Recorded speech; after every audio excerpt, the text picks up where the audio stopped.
Bienvenidos a esta cuarta clase del módulo Teonomía.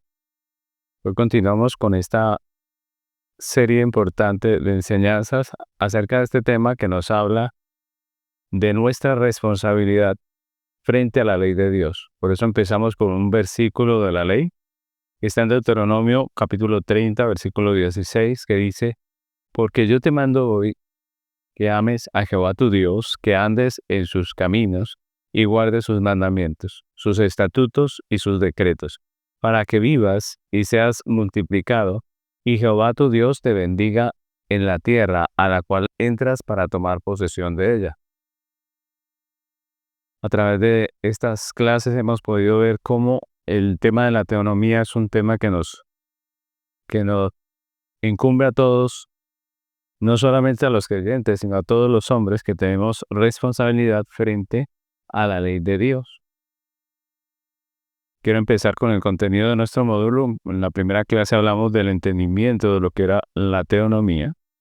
En la segunda hablamos de la revelación de la ley divina. Dijimos que Dios se revela a sí mismo y revela su ley, revela su voluntad a todos los hombres de alguna manera, de tal manera que no tenemos excusa. Vimos acerca de la revelación natural, que todos los hombres podemos ver o oír en la creación, y la revelación sobrenatural de la palabra que Dios ha dejado para que nosotros podamos conocerle. En la tercera clase hablamos de conceptos de gobierno, y hoy en esta cuarta clase estaremos tratando el tema de la teonomía hoy. Una clase muy práctica, la última clase de este tema, y la idea es que podamos aplicar esto a nuestra realidad actual. En nuestra anterior clase vimos 4 conceptos de gobierno, ¿no? Hablamos de la teocracia, la autonomía, la heteronomía y la teonomía. Y dijimos que tener una clara concepción, un claro entendimiento, una clara conciencia de lo que significan estos 4 conceptos y lo que son sus implicaciones para nosotros, pues es muy importante para poder vivir una vida cristiana para la gloria de Dios y una vida cristiana en plenitud. Ya hemos visto que cada una de esas cosas tiene un significado diferente y una implicación diferente para nosotros, ¿no? Hemos visto cada uno de estos 4 conceptos y hoy vamos a ver lo que estos conceptos significan para nosotros, ¿no? ¿Cuáles son las implicaciones prácticas? Hoy vamos a tratar el tema práctico del asunto. Y cómo tener una vida conforme a lo que la Biblia nos dice en cuanto a esos 4 conceptos, ¿no? Cómo poder tener una práctica saludable de la teonomía en nuestros tiempos. Vamos a hablar un poco de los temas actuales. Entonces ya hemos visto lo que es el significado de estas palabras. Ahora vamos a aplicarlo. Dijimos que estos 4 conceptos son importantes, pero el eje de estos 4 conceptos para nuestra clase, para lo que estamos aprendiendo, es la teonomía, que es el tema del módulo, ¿no? Es el eje central de nuestra práctica, porque finalmente tendremos que dar cuentas a Dios. Esa es la realidad, aunque tengamos una ley externa a nosotros, aunque nosotros podamos tener un criterio propio, nosotros sabemos que finalmente, como creación de Dios, tendremos que dar cuentas al soberano, al Rey, al que nos creó. Así que ese es el eje central del tema que estamos viendo, la teonomía, nuestra responsabilidad frente a la ley de Dios. Así que vamos a ver cómo se relacionan los 3 primeros conceptos con la teonomía, cómo se relacionan y cuáles son las implicaciones de esas relaciones para nosotros como personas, para que podamos ver una práctica coherente con la Biblia, con lo que nos enseña la palabra de Dios. Entonces, en palabras más claras, ¿cómo debería vivir un cristiano? Es lo que vamos a ver desarrollando estos 4 conceptos y viendo sus implicaciones. Entonces, vamos a hablar primeramente de la teocracia y la teonomía. Esa es la relación primera que vamos a ver hoy, la teonomía, cómo se relaciona. Hemos definido la teocracia como el gobierno de Dios y dijimos que ese concepto nos habla del gobierno soberano de Dios en el mundo a través de las autoridades que él mismo ha delegado aquí en la tierra y a través de su soberana providencia, de su decreto, de lo que él hace aquí en la tierra como soberano, como Señor. Vimos cómo a través de la Biblia hubo muchos gobiernos diferentes, ¿no? Reyes diversos, pero en ningún momento de la historia Dios dejó de gobernar. No hay una sola parte de la historia humana donde Dios haya dejado de gobernar. Todo el tiempo Dios estuvo gobernando, haciendo su voluntad, y finalmente nosotros vemos que las cosas salieron tal cual Dios las había planeado, ¿no? Entender la teocracia nos trae paz, nos trae confianza porque en medio del caos en que vivimos, pues podemos descansar en que Dios tiene el control. La teocracia nos recuerda que Dios gobierna el mundo soberanamente. Finalmente es su voluntad la que va a ser hecha y nada se sale de su absoluto control, nada se sale de su absoluto control. Él tiene control pleno de todas las cosas. Pero ¿cómo se relaciona la teocracia con la teonomía? Esa es la pregunta de nuestro primer punto. ¿Cómo se relaciona la teocracia con la teonomía?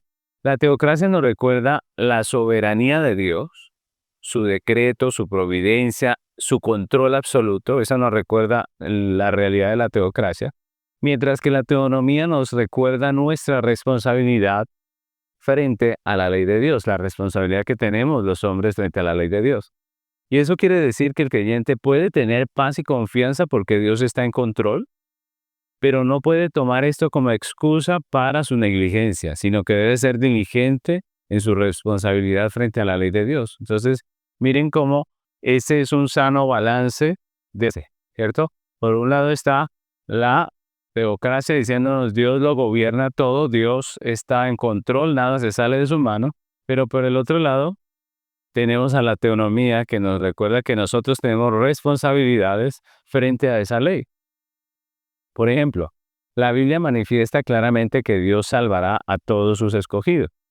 Indefectiblemente afirmar que Dios va a salvar a todos aquellos que escogió. Eso hace parte de nuestras confesiones, de nuestros credos bíblicos. Podemos confiar en eso y sabemos que eso es así. Y pensamos así porque entendemos la teocracia, que Dios gobierna soberanamente las situaciones y todo va a salir de acuerdo a lo que Dios ha, previsto con la anticipación a través de su decreto.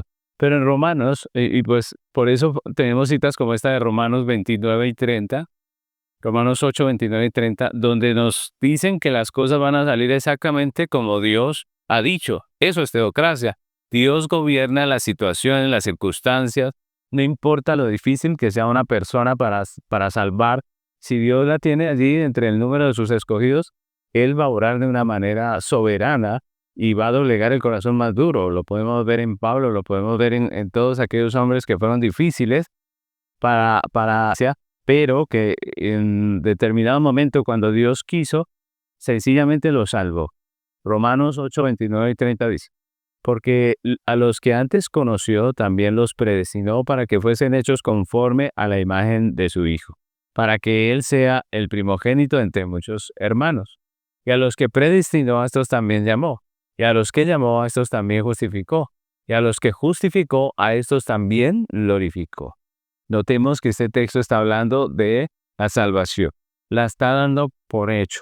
Y en este orden que pone aquí, él incluso habla en pasado, ¿no? Nosotros vemos que el apóstol está hablando en pasado, está diciendo lo que ya pasó como si ya hubiese pasado, pero está hablando obviamente de unos acontecimientos futuros e incluso presentes y pasados, ¿no? Que es la salvación de los elegidos. Dios siempre escogió, luego llamó y salvó. Y lo mismo va a pasar, está pasando ahora, y lo mismo va a pasar en el futuro. A los que Dios escogió, estos van a ser salvos. No importa lo difíciles que sean las personas, no importa las circunstancias, lo difíciles que sea, Dios va a obrar soberanamente y va a salvar a sus escogidos. Eso es teocracia, lo podemos pensar así, estar seguros de esto. Pero también nos manda a la Biblia, aparte que nos dice que la salvación es una obra soberana de Dios, de que Dios va a salvar a sus escogidos, también nos manda a predicar diligentemente el Evangelio.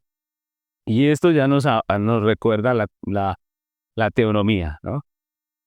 La teocracia nos dice Dios salvará a sus escogidos indefectiblemente, pero la teonomía nos dice ustedes tienen que predicar el Evangelio. Y miren lo importante que cuando la Biblia nos habla de nuestra responsabilidad de la teonomía, lo hace de una manera muy, muy fuerte. Nosotros vemos, por ejemplo, hablando del tema de la predicación del Evangelio, de que debemos predicar el Evangelio diligentemente. Si nosotros leemos algunos de esos llamados a predicar el Evangelio, pareciera que la Biblia, el Señor, hubiese escrito esos textos como si la salvación de los escogidos dependiera de nuestro trabajo, ¿no? Obviamente nosotros sabemos que no es así, nosotros sabemos que la Biblia enseña que no depende de nosotros. Sin embargo, el texto está escrito de tal manera, con tanta fuerza, con tanta responsabilidad de nuestra parte, que incluso pareciera que la salvación de los escogidos dependiera de nosotros. Nosotros sabemos que no es así, pero miremos este texto, por ejemplo, en Romanos capítulo 10, versículos 13 al 15, dice, porque todo aquel que invocar el nombre del Señor será salvo. ¿Cómo pues invocarán a aquel en el cual no han creído? ¿Y cómo creerán en aquel de quien no han oído? ¿Y cómo irán sin haber quien les predique? ¿Y cómo predicarán si no fueren enviados? Como está escrito, cuán hermosos son los pies de los que anuncian la paz, de los que anuncian buenas nuevas. Estas son preguntas retóricas que hace el apóstol Pablo en este capítulo 10 de Romanos, que tienen una respuesta obvia, ¿no? La respuesta obvia es no pueden, ¿cierto? Esa es la respuesta obvia. ¿Cómo pues invocarán a aquel en el cual no han creído? La respuesta es no pueden, realmente. No pueden es la respuesta obvia de esta pregunta, que no trata de buscar respuestas, sino de hacernos reflexionar. No pueden, diría cualquier persona, pero la realidad es que Dios soberanamente puede salvar al que quiera con los medios y sin los medios. Sin embargo, el texto está escrito hablándonos de nuestra responsabilidad para que nosotros entendamos lo importante que es la tarea que Él nos ha dejado, que es necesario que nosotros prediquemos el Evangelio para que la gente oiga y así crea y entonces puedan ser salvados. Ese es un texto muy interesante y aquí podemos ver la relación que hay entre lo que es la soberanía de Dios en la teocracia y nuestra responsabilidad en la teonomía. Esas dos cosas son importantes y es un buen balance de lo que la Biblia dice. Hay personas que enfatizan en una realidad minimizando la otra, pero en la Biblia esas dos cosas son reales y son, para nosotros deben ser claras, ¿no? Lo mismo aplica para toda nuestra vida. La teocracia nos da confianza, pero la teonomía nos recuerda nuestras responsabilidades. Sabemos que es Dios quien soberanamente pone reyes y quita reyes. Eso lo dice la Biblia. Es Dios el que hace que gobierne el uno o el otro. Pero también entendemos que nuestro criterio cristiano es importante para las elecciones de las gobernantes de nuestros países, de nuestros mandatarios, y que es nuestro deber a través de nuestro voto cristiano votar o escoger, más bien, a personas que no vayan en contra de nuestra fe. Eso lo sabemos. Entonces, las dos cosas son reales. Es Dios el que va a poner mandatario, pero también somos nosotros los que debemos participar como creyentes con nuestro criterio que es cristiano, que es bíblico, para la elección de nuestros gobernantes. Sabemos que Dios es quien soberanamente puede salvar a nuestros hijos, pero también entendemos que es nuestro deber criarlos en la disciplina y la amonestación del Señor. Así está escrito, las dos cosas son reales en la Escritura, ¿no? Entonces no podemos enfatizar en la doctrina de la soberanía de Dios para tratar de esquivar nuestras responsabilidades, porque eso no es ser bíblico. No podemos decir sencillamente Dios lo va a hacer y yo despreocuparme del asunto cuando Dios me ha dado directrices positivas acerca de cosas que yo debo hacer puntuales. Un hombre de fe no es solamente el que confía en la soberana providencia de Dios, sino también es el que es coherente con sus responsabilidades frente a las demandas de Dios. No solamente es un hombre de fe el que cree que Dios va a obrar, sino el que obra conforme a lo que Dios le ha mandado en las Escrituras. Santiago, el libro de Santiago, nos habla un poco acerca de esto cuando nos habla de la verdadera fe. Y en el capítulo 2, versículos 14 al 16, al 17, dice la palabra del Señor. Hermanos míos, ¿de qué aprovechará si alguno dice que tiene fe y no tiene obras? ¿Podrá la fe salvarle? Y si un hermano o una hermana están desnudos y tienen necesidad de mantenimiento de cada día, y alguno de vosotros les dice, id en paz, calentados y saciados, pero no les dais las cosas que son necesarias para el cuerpo, ¿de qué aprovecha? Así también la fe, si no tiene obras, es muerta en sí misma. Y es una palabra muy interesante del libro de Santiago, porque lo que nos está mostrando allí es que nosotros no podemos desconectar lo que creemos de lo que hacemos, ¿no? Eso no es coherente, no es algo lógico. Si en verdad creemos que Dios nos llama a hacer algo y que Dios va a hacer algo y nos llama a hacer algo, pues debemos hacerlo, debemos nosotros hacer lo que Dios nos ha llamado a hacer. Aquí ponen un caso que es interesante, es una familia que tiene dificultades económicas y un hermano simplemente le dice, por ejemplo, Dios te bendiga y te provea y no hace nada por ellos, ¿no? Entonces, eso no es fe.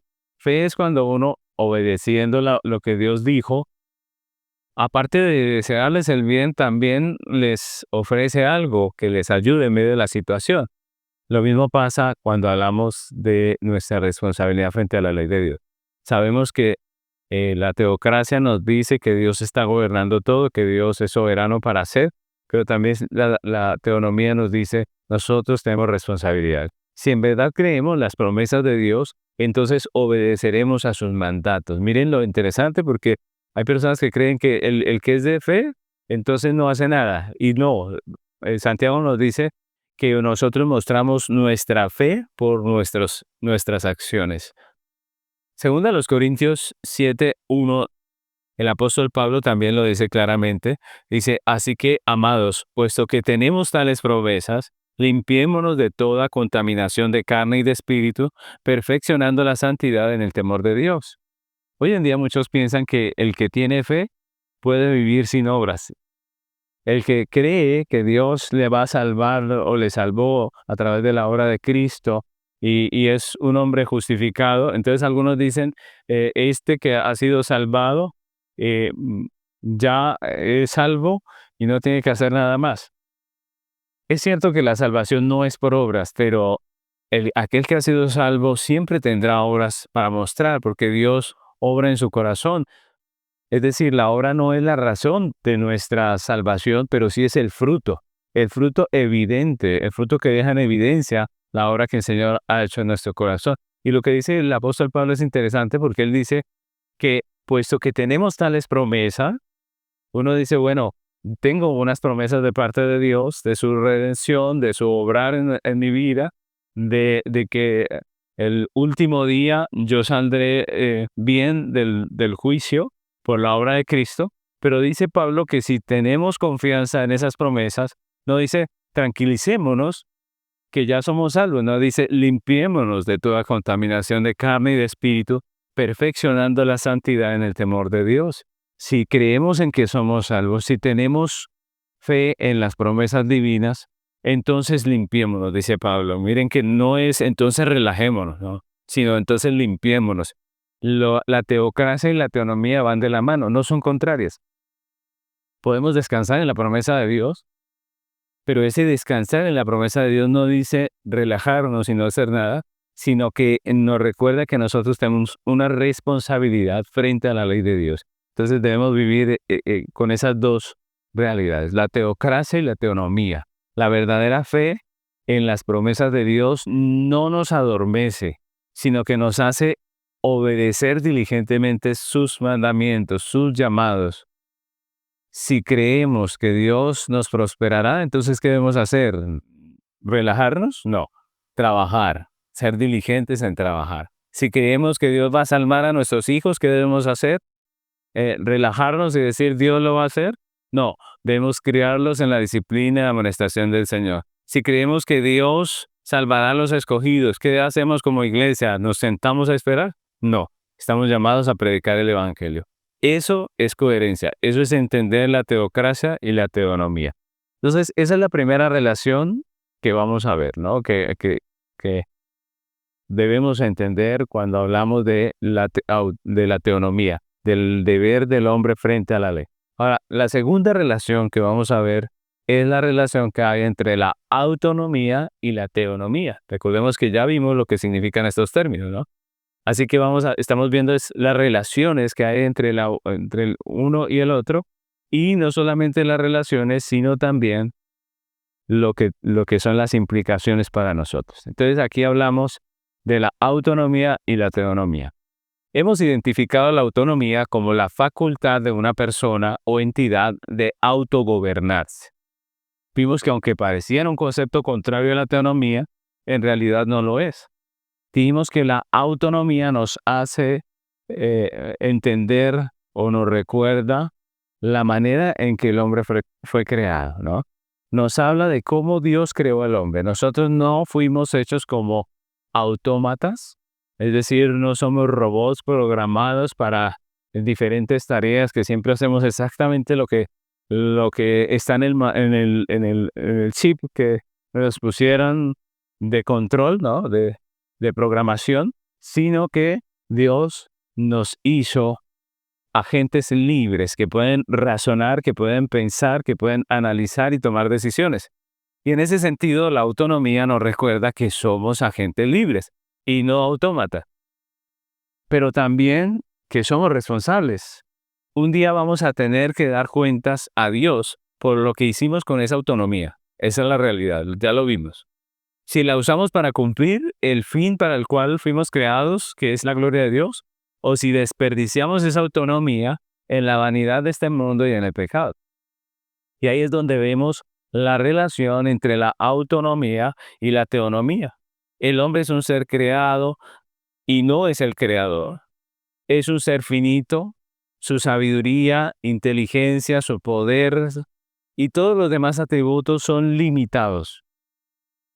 Además, el hombre, cuando pecó en el huerto, cuando nuestros primeros padres pecaron en el huerto, pues se volvió un ser caído, un ser que es pecador. Todo hombre es pecador a partir de la caída. Y como ya vimos, su sentido común está condicionado por el pecado, por la rebelión contra Dios. Así que tanto por creación como por propósito y también por causa del pecado, lo correcto es que el hombre someta su autonomía a la sabiduría de Dios, a la voluntad de Dios, a la teonomía. Eso es lo correcto. El hombre fue creado para Dios, debería entonces sujetarse a lo que Dios dice. El hombre tiene como propósito la gloria de Dios, por eso debería sujetarse a la ley de Dios. Y el hombre es pecador, por tanto, debe voltear a mirar a su Creador, acercarse a su ley y vivir conforme a ella. La autonomía nos recuerda que somos agentes libres y no máquina. Y la teonomía nos dice que somos responsables delante del Creador de vivir conforme a su ley. Esa es la verdadera libertad, vivir conforme a la ley de Dios. ¿Recuerdan? Esto lo hablamos en la clase pasada. El significado de la verdadera libertad dijimos que era el poder de movernos con autonomía dentro del marco de la ley divina. Lo demás es libertinaje, ¿no? Todas esas cosas que el mundo llama libertad, en realidad son libertinaje, que es vivir sin ley. La verdadera libertad es vivir bajo el marco o dentro del marco de la ley divina. Entonces, desde la caída el enemigo pretende engañar al hombre haciéndole pensar que la verdadera libertad significa no someterse a nadie. Y eso en sí mismo obviamente es una contradicción porque siempre estaremos sometidos a alguien. Por ejemplo, cuando el hombre se rebeló contra Dios, cuando el hombre se rebela contra Dios, automáticamente se hizo esclavo de pecado. con la autonomía solo hay dos opciones. O servimos a Dios o servimos al enemigo. O servimos a la justicia o servimos al pecado. No hay más opciones. Ven que no hay un término medio o uno neutro, no. Cuando Adán pecó, dejó de someterse a Dios y empezó a someterse al enemigo, a someterse a su pecado. Y en Romanos 6:16 dice, ¿no sabéis que si os sometéis a alguien como esclavos para obedecerle, sois esclavos de aquel a quien obedecéis? Sea el pecado para muerte o sea a la obediencia para justicia. Claramente el apóstol Pablo nos está diciendo que no hay más opciones. Solo hay dos opciones. O somos esclavos del pecado, justicia. Somos siervos de Dios o somos esclavos de Satanás. Hoy en día, nuestra sociedad está llena de toda clase de engaños que el enemigo ofrece al hombre para que se rebele contra Dios, para que se rebele contra su ley. Entonces el enemigo ofrece libertinaje, cientificismo, ateísmo, evolucionismo, machismo, feminismo, sodomismo, ese pensamiento relativista que ha abarcado tanto el aspecto intelectual como el aspecto moral, toda clase de movimientos e ideologías contrarias a la ley de Dios, como el movimiento woke o la ideología de género o ese movimiento abolicionista de liberación animal. No sé si han escuchado de ese movimiento que pretende decir que los animales tienen los mismos derechos que los hombres y nos pone a la par con los animales y quiere que comamos solo frutas caídas de los árboles. Y así podríamos agotar esta clase hablando de cualquier cantidad de ofrecimientos del enemigo, de formas de pensar que son contrarias a lo que Dios nos dice en su palabra. El pecador obviamente mía al pecado, a lo que el mundo dice, a lo que el mundo piensa, pero el creyente rinde su autonomía a Dios, a su ley, a lo que Él ha escrito, a su norma de fe. Para el creyente, su norma de fe y conducta es la palabra de Dios. Así que si escucha un consejo de un psicólogo, de un experto, de un activista, pues no lo acepta inmediatamente. Primero lo examina a la luz de la norma. Siempre ese es el ejercicio de un verdadero creyente. Examina lo que escucha a la luz de la norma para poder definir si eso no es correcto, si se amolda, si entra de lo que es verdad, de lo que Dios es justo, o si no está dentro de esa norma. Y si esa realidad que escucha es contraria a la norma de fe y conducta, pues obviamente que el cristiano lo desecha. No importa si es de las cosas más populares que ha escuchado, no importa si suena bonito, si parece muy interesante, si no cuadra dentro del marco de lo que es real bíblicamente, de lo que es justo, pues sencillamente se desecha, ¿no? Por esto es necesario que como cristianos conozcamos la palabra de Dios, que la leamos, la escudriñemos, meditemos en ella, porque si no, de lo contrario, pues seremos fácilmente engañados, fácilmente llevados, como dice el apóstol Pablo, por cualquier viento de doctrina, por cualquier ideología. En medio de la realidad actual que estamos saturados de tanta información, en todos los aspectos de la vida se encuentra mucha información hoy en las redes sociales. Usted nada más con un rato que se meta a mirar Facebook o cualquier otra plataforma, usted va a tener mucha información de psicólogos, información de expertos de diferentes temas, información de una cantidad de personas, médicos, y toda esa abundancia de información, en vez de ayudar, lo que ha hecho muchas veces es empeorar la situación, porque tenemos una gran cantidad de cosas falsas y ya la gente no sabe identificar qué es correcto de lo que no es correcto. Pero los creyentes debemos ser capaces de discernir entre lo que es bueno y lo que no lo es, porque tenemos la norma de fe y conducta, que es la palabra de Dios. Por eso el apóstol Pablo nos dice en el libro de Filipenses, capítulo 4, versículo 8, dice, por lo demás, hermanos, todo lo que es verdadero, todo lo honesto, todo lo justo, todo lo puro, todo lo amable, todo lo que es de buen nombre, si hay virtud alguna, si algo digno de alabanza, en esto pensar. La pregunta es, ¿cómo sabemos si es verdadero? ¿Cómo sabemos si es honesto, si es justo? Si le preguntamos a un relativo, no lo podemos saber, depende de usted, depende de lo que usted crea, de lo que usted sienta, de lo que a usted le parezca. Pero la respuesta verdadera es la palabra de Dios. ¿Qué dice la palabra de Dios? La norma de fe. ¿Qué dice la teonomía? Aquello a lo que realmente nosotros nos debemos como seres creados, como hijos de Dios, los que somos creyentes.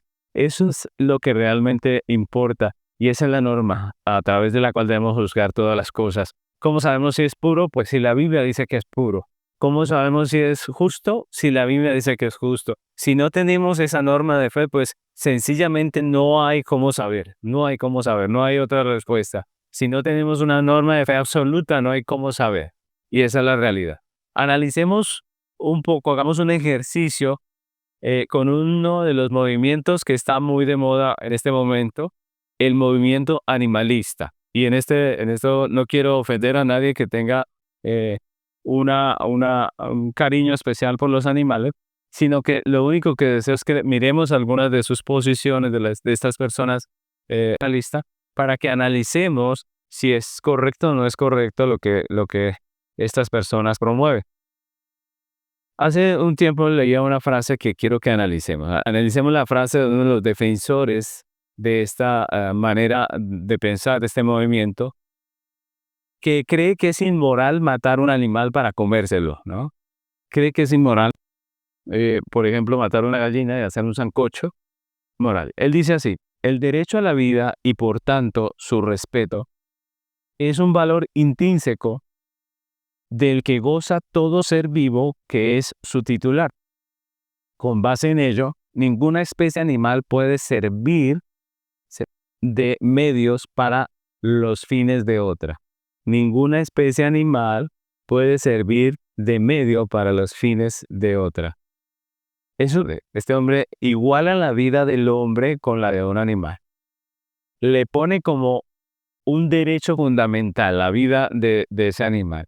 Y con base en eso afirma que es inmoral servirnos de un animal, servirnos de esa vida para nuestra comida. Esta es la norma de fe que dice la Biblia, ¿cierto? Porque puede sonar muy loable, muy bonito, puede parecernos que es muy justo, pero recordemos que la justicia y la verdad no son relativas, son absolutas y que esa verdad la encontramos en la palabra de Dios, esa justicia la encontramos en la palabra de Dios. Entonces, ¿qué dice la norma de fe con respecto a lo que dice este hombre? Vemos que la Biblia sí está en contra del maltrato animal. No es que los creyentes no condenemos el maltrato animal. Claro que sí, la Biblia lo condena. Un creyente bíblico debe condenar el maltrato animal porque Dios lo hace. Proverbio 12, por ejemplo, versículo 10, dice claramente, el justo cuida de la vida de su bestia, mas el corazón de los impíos es cruel. Y este texto es importante porque nos habla de la justicia. No está hablando así, acerca nada más de un elogio para la persona que cuida de los animales, sino que está hablando de justicia. Para Dios no es justo el maltrato animal. Todo lo contrario, para Dios es justo que uno cuide de los animales que tiene, ya sea para lo que esté sirviéndose de ellos, ¿no? Más el corazón de los impíos es cruel, dice, es decir, que una persona quebranta la ley, es impía, es injusta cuando trata con crueldad a los animales. Pero esa es una realidad, ¿no? Que la Biblia está llamándonos a no maltratar los animales. Pero el hombre, como cualquier animal, eso es algo que diferimos con el pensamiento de este hombre, porque el hombre no fue creado igual que cualquier animal, fue creado a la imagen de Dios. De tal manera que la vida de un hombre sí es diferente a la vida de cualquier animal. Génesis 1:27 nos dice cómo Dios creó las cosas, y en el 27 nos habla del hombre, dice, y creó Dios al hombre, a imagen de Dios lo creó, varón y hembra, los creó. Entonces, el único creado a la imagen de Dios es el hombre, no los animales. Y también tenemos que decir que en su orden soberano dio los animales y las plantas al hombre para que comiera y se sirviera de ellas. Una cosa que piensan algunos de estas personas activistas, ¿no? Animalistas, es que es inmoral comer animales, ¿no? Y, y más adelante alguien dijo, también de este movimiento, dijo, bueno, pero no solo animales, porque las plantas también sienten, ¿no? Y entonces ya tampoco, también dijeron, bueno, tampoco se puede comer plantas, ¿no? Entonces dijeron que las frutas y las frutas tampoco las frutas, a menos que se cayeran del árbol, ¿no? Y hay quienes piensan que lo que es lícito comer es frutas caídas de los árboles. Y hemos llegado a ese punto. Entonces, miren cómo el hombre divaga en una cantidad de razonamientos necios y no mira lo que dice la Biblia. La Biblia dice que Dios dio los animales y las plantas al hombre para que comiera y se sirviera de ellas.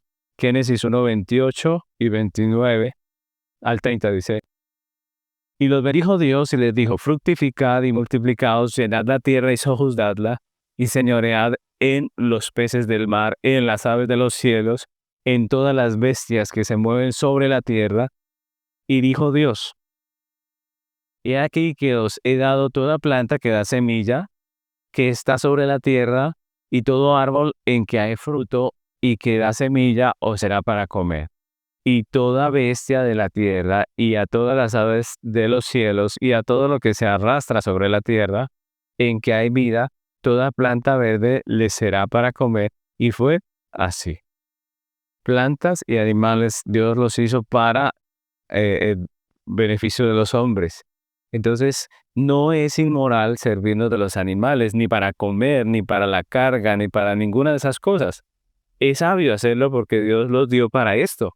Sin embargo, también debemos notar que la Biblia nos está haciendo con estos textos, nos está haciendo a nosotros administradores. Dios hizo al hombre un administrador de las cosas que creó, entre ellas los animales y las plantas. Entonces el hombre puede servirse de los animales, del hacer un uso adecuado de los bienes, de lo que Dios le dio, para, para, para hacer un buen trabajo como administrador. No puede irresponsablemente coger todo lo que Dios le dio y acabarlo, ¿cierto? Sino que debe ser muy responsable como buen administrador con lo que Dios le dio. Debe hacer un uso responsable tanto de las plantas como de los animales. Entonces ahí vemos lo que la Biblia dice con respecto a este tema. Y como este tema, pues podríamos hablar de cualquier otro tema y examinarlo a la luz de lo que dice la Biblia, la Escritura. ¿Qué dice la Escritura acerca de?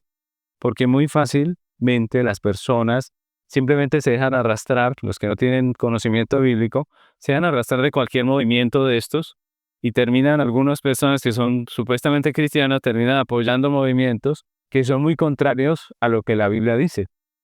La Biblia nos habla de la autonomía como creyentes, pero nos llama a someterla a la teonomía, a lo que Dios dice.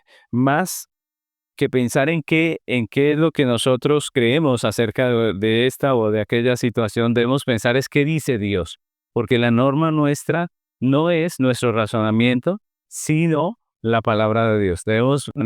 Cuando hacemos la pregunta de si esto será o no será justo, debemos más bien hacernos la pregunta ¿qué dice la Biblia? Porque esa finalmente es la norma de fe del creyente. Vamos a ver la tercera revelación que es importante considerar para una práctica bíblica y es la relación que hay entre la heteronomía y la teonomía. Hemos definido la heteronomía como la condición según la cual una persona o una entidad se rige a sí misma según instrucciones o leyes que provienen de afuera, es decir, que no es en sí mismo. Dijimos que la heteronomía nos recuerda que somos parte de una civilización, de un estado, de una sociedad. Y esto obviamente nos enmarca dentro de una legislación, ¿recuerda? Eso fue lo que vimos la clase pasada. Aprendimos que este tampoco es un concepto contrario a la teonomía, aunque pareciera, ¿no? Pero no es contrario porque fue Dios mismo quien dio el gobierno humano Y su ley nos ordena sujetarnos a las autoridades. Miren que no, Dios no dice obedézcame solo a mí. No, Dios dio autoridades y dice sujétense a las autoridades. Entonces sí hay una heteronomía que es agradable a Dios, ¿no? La pregunta es, ¿cómo se relaciona la heteronomía con la teonomía? ¿Qué implicaciones tiene esa relación para nosotros? Bueno, pues mientras la heteronomía nos recuerda que somos parte de una civilización, de un estado, de una sociedad, y que estamos enmarcados dentro de una legislación humana a la que debemos sujeción, pues la teonomía nos recuerda que Dios es la suprema autoridad. Es decir, que sí hay otras autoridades, pero sobre todas las autoridades está la autoridad de Dios, que fue Dios mismo quien delegó la autoridad en los hombres para su gloria, y que cuando las demás legislaciones están en contravía a la ley de Dios, están actuando en contra de su razón de ser. Y en ese caso no estamos llamados a someternos a sus directrices. Cuando una autoridad obra o manda en contra de lo que Dios ha dicho, está perdiendo su razón de ser. La autoridad está precisamente para defender la justicia y la verdad, para la gloria de Dios. Y cuando esos objetivos ya no se cumplen, pues no estamos llamados a sujetarnos a esas directrices que implican una desobediencia a la ley de Dios, una rebelión a la ley de Dios. Por ejemplo, Hechos, capítulo 5, versículos 27 al 29, dice la palabra del Señor. Cuando los trajeron, están hablando de los apóstoles, los presentaron en el concilio. El concilio, recuerden que era ese grupo de líderes, de sacerdotes, que legislaban en ese tiempo, que tenían una autoridad. Y dice, y el sumo sacerdote diciendo, no os mandamos estrictamente que no enseñaseis en ese nombre, y ahora habéis llenado a Jerusalén de vuestra doctrina, y quieres echar sobre nosotros la sangre de este hombre, y queréis echar sobre nosotros la sangre de este hombre. Respondiendo Pedro y los apóstoles dijeron, es necesario obedecer a Dios antes que a los hombres. El concilio había capturado a estas personas, a estos apóstoles, porque siguieron predicando el evangelio. Ellos ya les habían ordenado que no predicasen en el nombre de Jesús. Pero Pedro da una respuesta que es muy clara, ¿no? Él dice, es necesario obedecer a Dios, la suprema autoridad, antes que a los hombres que tienen autoridad en esta tierra. Miren, notemos que él está diciendo que no van a obedecer a nada de lo que ellos digan, no. Él está diciendo, no obedeceremos al mandato que dan de que dejemos de predicar a Cristo, porque es nuestra responsabilidad delante de Dios predicar a Cristo. Hay personas que quieren usar la realidad de que nuestras autoridades no son precisamente muchas veces las autoridades de Dios, prácticamente no son afines a Dios, a su ley, para decir no hay que obedecer la autoridad, pero eso no es lo que dice la Biblia. La Biblia dice que no debemos obedecer cuando está en contra de lo que Dios ha establecido, cuando lo que nos mandan no es conforme a la ley de Dios. Pero de resto sí debemos obedecer. Y es lo que está diciendo Pedro aquí. Cuando no hay una relación, no hay una coherencia entre las órdenes que da la persona que está en autoridad y la ley de Dios, pues no podemos obedecer, ¿no? Es lo que está diciendo. La teonomía nos recuerda que nuestro compromiso primordial es con la ley de Dios. Y que en últimas, cuando los líderes, instituciones, autoridades humanas pretenden legislar en contravía a la ley de Dios, pues debemos obedecer a Dios antes que a los hombres. De lo contrario, nos haremos participantes del pecado de estas personas y finalmente pues llevaremos nosotros las consecuencias. Y no debería ser así.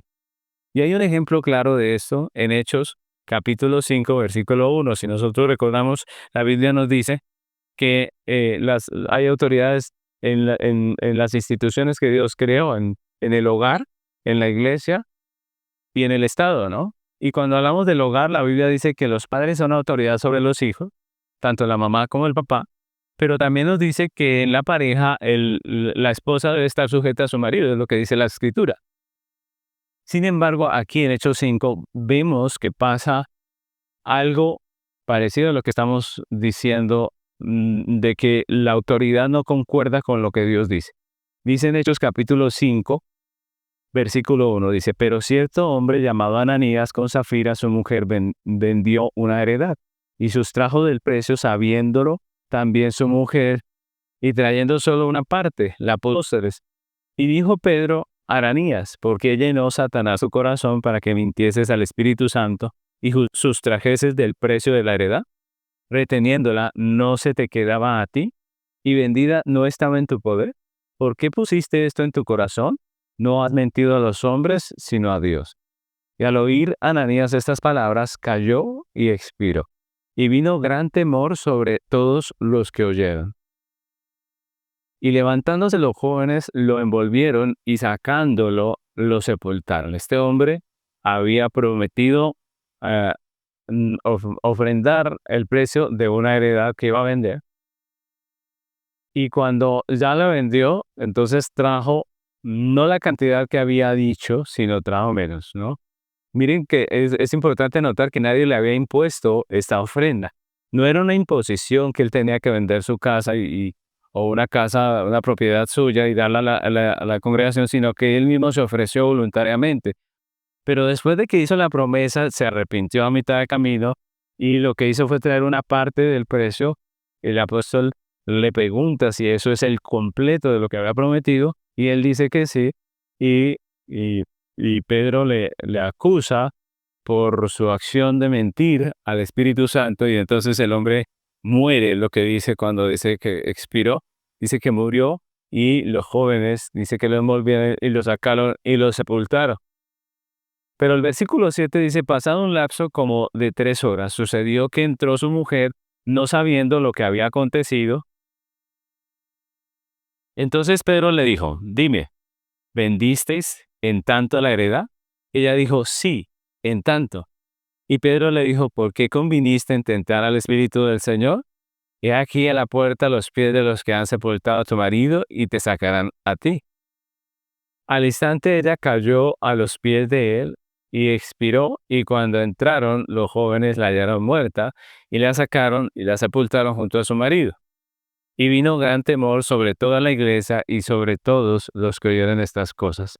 Y este es un texto que está en el Nuevo Testamento. Miren lo interesante, porque castiga de esta manera tan severa este pecado, ¿no? De intentar engañar, de pretender burlarse de Dios. Y lo interesante de este texto es que los dos tuvieron oportunidad de decir la verdad, ¿no? Primero se le pregunta al marido y el marido miente y la mujer llega después y ella respalda a su marido. Y miren lo interesante. Alguna persona podría decir, bueno, ella estaba cumpliendo lo que dice la Biblia porque la Biblia dice que la mujer debe estar sujeta al marido. El marido le dijo, contemos esta mentira y ella simplemente obedeció. Pero la Biblia nos enseña que en tales casos, cuando la autoridad está en contra de lo que Dios ha establecido, es necesario obedecer a Dios antes que a los hombres. En una situación de esta, lo sabio es que la esposa le hubiera dicho al esposo, le hubiera llamado la atención, le hubiera dicho, esto no se hace, estaríamos haciendo mal, estaríamos intentando mentir, estaríamos tratando de engañar a Dios, y eso no está bien. Pero en vez de eso, ella lo que hizo fue sujetarse. Ahí sí se sujetó a lo que su marido le dijo, y finalmente vino ese castigo sobre su vida. Ahí vemos un caso como lo que estamos hablando, ¿no? De la relación entre la heteronomía y la teonomía. Sí es cierto que tenemos leyes, sí es cierto que estamos vinculados a una legislación por ser parte de un estado, de una iglesia, de una familia, pero también es cierto, como dice la teonomía, que nuestra responsabilidad primaria es con Dios, que es la autoridad suprema, y es lo que nos enseña la Escritura. Con demasiada frecuencia los hombres impíos legalizan en favor del pecado. Y con respecto a esto tenemos muchos casos en la actualidad en los que el libertinaje, el pecado, la inmoralidad han sido legalizados, ¿no? Y no solo legalizados, sino hasta defendidos por aquellos que deberían condenarlo, es decir, de las autoridades. La autoridad está ficticia, pero muchas veces lo que hace es todo lo contrario, ¿no? Legisla en favor de la injusticia.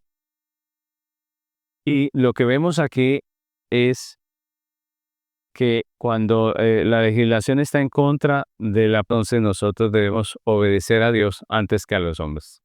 Entonces, con respecto a esto, tenemos muchos casos en la actualidad. Desgraciadamente, en la actualidad, entre más inmoralidad haya en una persona, eh, a la gente le gusta más, ¿no? Entre más un gobernante legalice la inmoralidad, más popular se hace, más la gente lo aprecia, ¿no? Más llega a ser el político preferido de todo el mundo. Y eso hace que muchos se sumen al apoyo de todas estas tristes realidades. Muchos son los países donde ya es legal asesinar a un bebé en el vientre de su madre, es legal el oficio de la prostitución, es legal la pornografía, la sodomía, la zoofilia, el consumo de alucinógenos. Todas estas cosas llegan a ser legales, y todo eso está en contra de lo que la Biblia dice. Y desgraciadamente, organizaciones como la ONU son son defensores de todas estas cosas. La ONU, por ejemplo, es una organización de las que más defiende, y no solamente defiende, sino hasta que promueve prácticas que son contrarias a la ley de Dios. Pero la corrupción moral no se detiene. Ya están haciendo esfuerzos en el sentido de despenalizar la pornografía infantil, imagínense usted, o la pedofilia. Eso es algo que ya se está trabajando en esto. De tal manera que vemos nosotros esa triste realidad. Muchas de las legislaciones de las autoridades que deberían estar en contra de lo malo y a favor de la justicia, pues están actuando al revés, ¿no? Cada vez más las autoridades legalizan el pecado. Líderes políticos, líderes sociales y hasta líderes religiosos hablan con autoridad en contra de lo que Dios dice, en contra de su verdad revelada, de su ley absoluta. Y aquí es donde el creyente no puede estar de acuerdo con estas cosas. Debe obedecer a Dios antes que a los hombres. El verdadero creyente no puede simplemente oír la orden y obedecerla. Debe primero pasarla por la norma de fe y conducta, por la prueba de la verdad absoluta, que es la palabra de Dios. Y yo quisiera hacer un ejercicio otra vez, pero esta vez con un caso reciente que tenemos, que el supremo jerarca de la Iglesia Católica, es decir, el Papa, eh, el Papa Francisco, hizo una afirmación muy interesante en estos días. Él dijo así, voy a citar textualmente lo que él dijo. Dijo, esto es muy importante. Estaba en una reunión con líderes ecuménicos, líderes de otras religiones que quieren unirse, eh, en un solo sentir, ¿no? Y en medio de esa reunión, él dice estas palabras. Dice, esto es muy importante porque si empiezan a discutir, mi religión es más importante que la tuya, la mía es verdadera y la tuya no es verdadera, ¿a dónde lleva esto? Todas las religiones son un camino para llegar a Dios. Y más adelante dice, y como Dios es Dios para todos, todos somos hijos de Dios. Entonces miren lo que dice este líder religioso. Y vamos a compararlo con lo que la Biblia dice. Este hombre dice que no peleemos por cuál es la verdadera religión, ¿no? No peleemos tanto por cuál es la verdadera religión o por quién tiene la razón y quién no. Pero ¿qué dice la Biblia? La Biblia dice todo lo contrario, que sí debemos nosotros contender por la fe.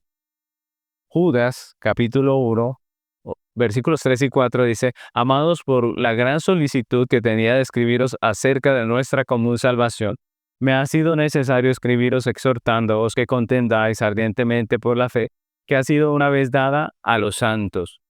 Porque algunos hombres han entrado encubiertamente, los que desde antes habían sido destinados para esta condenación, hombres impíos que convierten en libertinaje la gracia de nuestro Dios y niegan a Dios, el único soberano, y a nuestro Señor Jesucristo. La Biblia dice que sí debemos contender por la fe y dejar claro lo que es real y lo que no es real. También este líder religioso dice que todas las religiones son caminos para llegar a Dios. Pero la Biblia dice que solo hay un camino al Padre. ¿Cuál es ese camino? Jesucristo. No hay más. Juan capítulo 14, versículo 6, Jesús mismo dijo, dice el texto, Jesús le dijo, yo soy el camino y la verdad y la vida. Nadie viene al Padre sino por mí. No hay mucho este hombre, sino que hay un solo camino y ese camino es Cristo. Los que creen en Buda, los que creen en otras deidades, en otros mediadores, en otras formas de llegar a Dios, no son caminos para llegar al Padre, no. Solo Jesucristo es el camino. Los demás, hay que decirlo, están errados, están mal y tienen que volver sus ojos al único Dios verdadero, es lo que la Biblia nos dice. Otra cosa es que este líder religioso afirma que todos los hombres somos hijos de Dios, pero la Biblia dice todo lo contrario. La Biblia incluso dice que los hombres que caminan en sus pecados son hijos de Satanás, de su padre el diablo. Juan capítulo 1, versículo 12 y 13 dice, mas a todos los que le recibieron, a los que creen en su nombre, les dio potestad de ser hechos hijos de Dios, los cuales no son engendrados de sangre, ni de voluntad de carne, ni de voluntad de varón, sino de Dios. Los hijos de Dios son los que creen en un nombre, en el nombre del Hijo de Dios, en el nombre de Jesús. Es lo que dice la Escritura. Los demás no lo son, es lo que dice la Biblia. Así que este hombre en sus declaraciones está afirmando cosas que son totalmente contrarias. A alguien le puede parecer algo bonito, algo que une las personas de todas las religiones, pero la Biblia dice que eso está mal y que eso es condenable. Así que, como este ejercicio, debemos mirar bien las normas humanas, las declaraciones de los líderes, tanto de religiosos como civiles, las leyes que aprueban y todas estas cosas, mirarlas a la luz de las Escrituras para seguirlas o desecharlas según sea el caso. Estamos inmersos en el marco de legislaciones humanas, pero si difieren de la Escritura, es mejor obedecer a Dios antes que a los hombres. Así que quiero terminar haciendo una pequeña conclusión. La teocracia nos recuerda la soberanía de Dios, su decreto, su providencia, su control absoluto, mientras que la teonomía nos recuerda nuestra responsabilidad humana frente a Dios. Y eso quiere decir que el creyente puede tener, porque Dios está en control, pero no puede tomar eso como excusa para su negligencia, sino que debe ser diligente en su responsabilidad frente a la ley de Dios. La autonomía nos recuerda que somos agentes libres y no máquinas, mientras la teonomía nos dice que somos responsables delante del Creador de vivir conforme a su ley. El pecador rinde su autonomía al pecado, pero el creyente rinde su autonomía a Dios y a su ley. La heteronomía nos recuerda que somos parte de una civilización, de un estado, de una sociedad, y eso nos enmarca en una legislación humana a la que debemos sujeción, mientras la teonomía nos recuerda que nuestro compromiso primordial es con la ley de Dios y que en últimas, cuando los líderes, instituciones y autoridades humanas pretenden legislar en contravía a la ley de Dios, debemos obedecer a Dios antes que a los hombres. Así que con esto hemos terminado este importante tema. Si el Señor lo permite, nos vemos en nuestro próximo módulo. Bendiciones.